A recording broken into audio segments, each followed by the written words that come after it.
Әлемдік тәжірибеде зейнетақы жүйелерінің екі негізгі түрі бар: үлестіруші және жинақтаушы. Негізгі айырмашылық қаржыландыру механизмі. Үлестіру жүйесі бұл қазіргі зейнеткерлердің зейнетақысын қаржыландыру қазіргі жұмыс істейтін азаматтардың салық және әлеуметтік аударымдары арқылы жүзеге асырылатын ұжымдық кесте. Жинақтаушы зейнетақы жүйесі жеке болып табылады. Оны қаржыландыру бүкіл жұмыс істеген кезеңде қызметкердің өзінің жеке жинақтаушы шотына жеке зейнетақы жарналары есебінен қамтамасыз етіледі. Адам неғұрлым ұзақ жұмыс істесе, зейнетақы жарналарын неғұрлым тұрақты төлейтін болса, оның зейнеттегі өмірі де соғұрлым жақсы болады.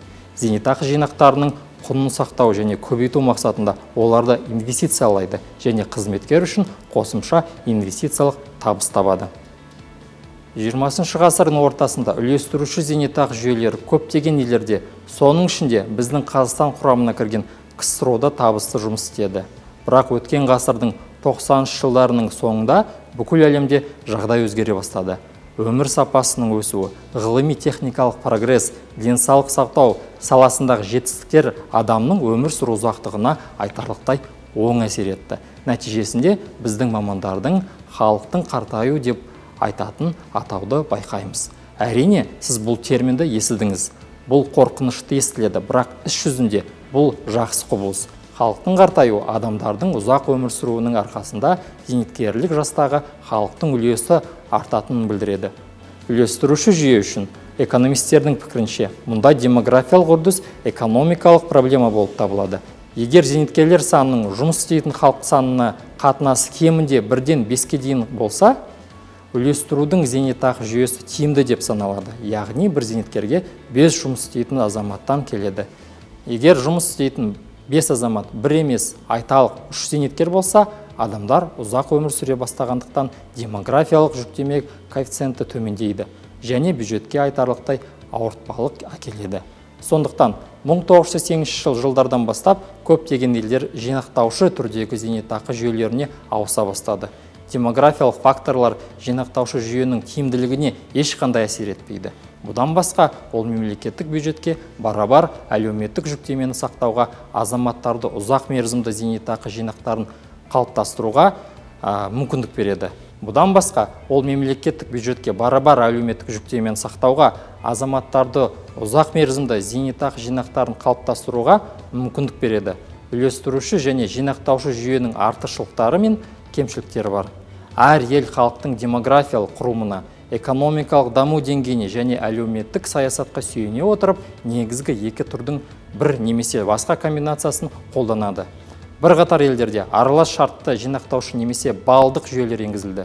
Оларда үлестіруші және жинақтау жүйелерінің элементтері бір мезгілде біріктіріледі. Дүниежүзілік банк пен экономикалық ынтымақтастық және даму ұйымының сарапшылары соңғы 10 жылдықтар ішінде әлемнің әртүрлі елдерінің зейнетақымен қамсыздандыру жүйесінің тәжірибесін зерделей отырып, қартайғанда халықты әлеуметтік қорғауға байланысты міндеттерді көп деңгейлі зейнетақы жүйелері неғұрлым тиімді жұмыс істеу арқылы шешеді деген қорытындыға келді.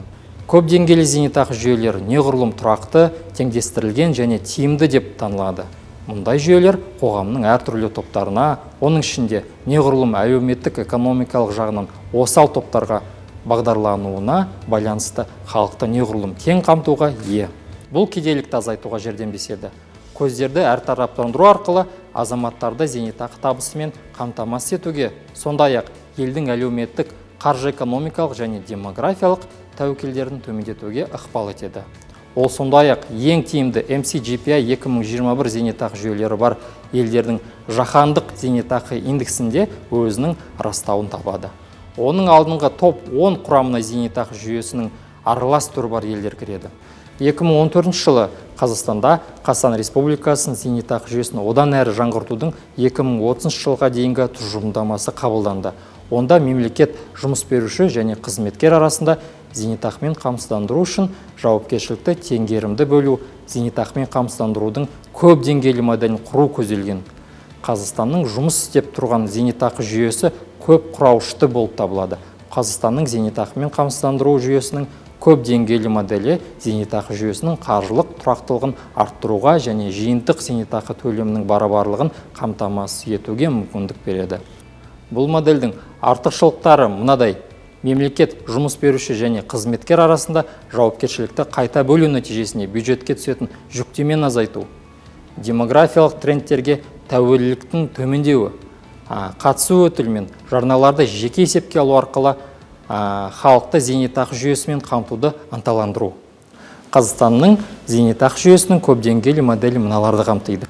Біріншісі, базалық және ортақ зейнетақы мемлекеттік бюджеттен төленеді. Бұл ретте базалық зейнетақы зейнеткерлік жасқа толған барлық адамдарға төленеді. Ортақ зейнетақы 1998 жылғы 1 қаңтардағы жағдай бойынша кемінде 6 ай еңбек өтілі болған кезде төленеді.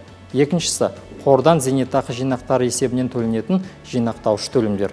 Осы құрамдауыш шеңберінде қызметкердің 10% міндетті зейнетақы жарналары еңбек жағдайлары зиянды жұмыстарымен айналысатын қызметкерлердің пайдасына жұмыс беруші аударатын 5% міндетті кәсіптік зейнетақы жарналары.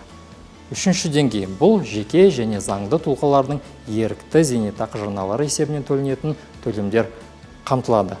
Осылайша еліміздің зейнетақы жүйесін қайта құру Қазақстанда да, озық халықаралық практикада да зейнетақы реформалардың тәжірибесіне сүйенуі тиіс.